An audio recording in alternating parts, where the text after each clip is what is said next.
విశాఖ రిషికొండపై విలాస భవనాలపై కాసేపట్లో cabinet sub committee సమావేశం కానుంది. భవనాలను మంత్రులు, టూరిజం అధికారులు పరిశీలించి నివేదికను ప్రభుత్వానికి సమర్పించే అవకాశం ఉంది. మరింత సమాచారం మా ప్రతినిధి కృష్ణమనాయుడు ప్రత్యక్ష ప్రసారం ద్వారా అందిస్తారు. గత వైసీపీ ప్రభుత్వ హయాంలో అనధికారికంగా నిబంధనలు అతిక్రమించి కట్టినటువంటి విలాసవంతమైనటువంటి భవనాలపైన తుది నిర్ణయం తీసుకోవడానికి కేబినెట్ సబ్ కమిటీ ఇవాళ నగరానికి వచ్చింది. కాసేపటి క్రితమే మంత్రి కందుల దుర్గేష్తో పాటు ఇతర మంత్రులు కూడా ఈ యొక్క భవనాలని పరిశీలించడానికి వచ్చారు. ముఖ్యంగా రెవెన్యూ అధికారులతో పాటు టూరిజం అధికారులు కూడా మంత్రుల ముందు కూడా మంత్రులతో పాటు ఉన్నారు. ముఖ్యంగా ఇక్కడ ఉన్నటువంటి పరిస్థితులను అయితే సమీక్షించనున్నారు. ఇప్పటికే 5 సార్లు ఇక్కడికి వచ్చినటువంటి కమిటీ అయితే ఇక్కడ స్థానికంగా ఉన్నటువంటి అధికారులతో పాటు టూరిజం అధికారులతో ఒక సమన్వయ సమావేశం ఏర్పాటు చేసింది.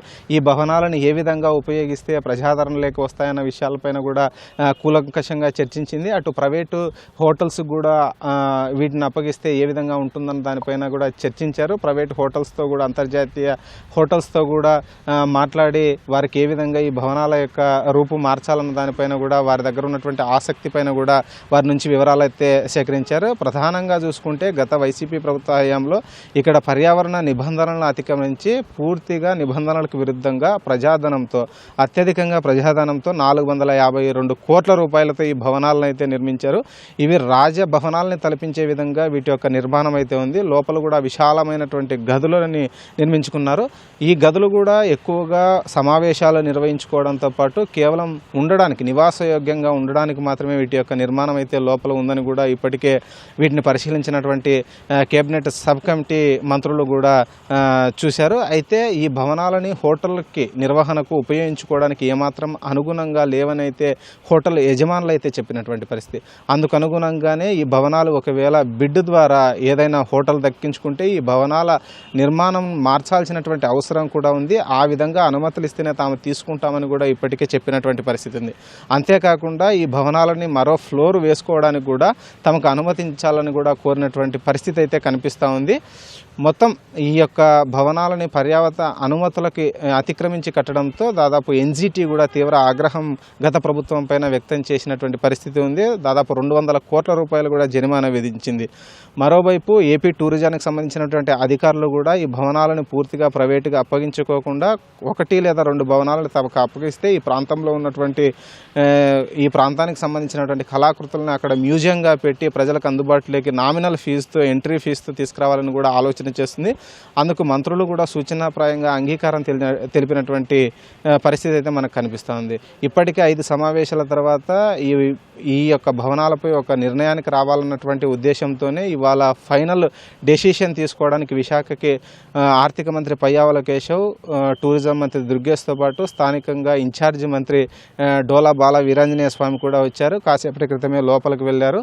ముఖ్యంగా ఇక్కడ ఉన్నటువంటి రెవెన్యూ ఏదైనా అతిక్రమించి భవనాలను కట్టారా, అందు ఉద్దేశంతో ఏమైనా నిబంధనలను అతిక్రమించడంతో ఏమైనా భవిష్యత్తులో ఇబ్బందులు వస్తాయా అన్నటువంటిది ఆలోచించి ముందుగానే ఇక్కడ స్థానికంగా ఉన్నటువంటి రెవెన్యూ అధికారులను కూడా పరిశీలన నిమిత్తము ఇక్కడికైతే పిలిపించారు. స్థానికంగా ఉన్నటువంటి ఎంఆర్ఓతో పాటు మిగిలిన ఆర్డీఓ కూడా ఈ ప్రాంతానికి అయితే వచ్చారు. మంత్రుల వెంట ఉండి వారికి అన్ని వివరాలను కూడా వివరిస్తున్నటువంటి పరిస్థితి అయితే ఉంది. ఇక ఈ భవనాలను పరిశీలించినటువంటి అనంతరం మీడియాతో మంత్రులు అయితే మాట్లాడతారు. ఫైనల్ డెసిషన్ తీసుకునే దానిపైన కూడా వివరాలు వెల్లడించనున్నారు. అంతేకాకుండా ఒక నివేదికను తయారు చేసి నివేదికను కేబినెట్ ముందు ఉంచనున్నారు. ముఖ్యమంత్రి అధ్యక్షతన త్వరలో జరిగేటువంటి కేబినెట్ ముందుకు కూడా వీరిచ్చేటువంటి నివేదిక రానుంది. ఆ నివేదిక ప్రకారం తుది నిర్ణయం అయితే ప్రభుత్వం తీసుకోనుంది.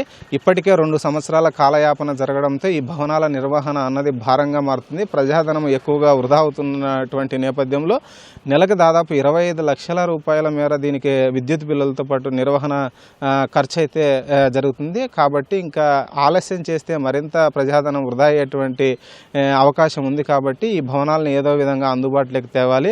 ప్రైవేటుగా అప్పగించడమా లేదా ఏపీటీడీసీ ఆధ్వర్యంలో నిర్వహించడమా లేదా ఇద్దరు ఉమ్మడిగా నిర్వహించేటువంటి అవకాశం ఉందా అన్నటువంటి కోణంలో అయితే కేబినెట్ సబ్ కమిటీ ఆలోచన అయితే చేస్తుంది. ముఖ్యమంత్రి దగ్గర ఇక్కడ స్థానికంగా ఇక్కడ ఉన్నటువంటి పరిస్థితులన్నింటి కూడా పరిశీలించినటువంటి అనంతరం అమరావతిలో ముఖ్యమంత్రి అధ్యక్షతన జరిగేటువంటి కేబినెట్ ముందుకు తీసుకెళ్లి ఈ వివరాలన్నింటినీ కూడా వెల్లడించనున్నారు.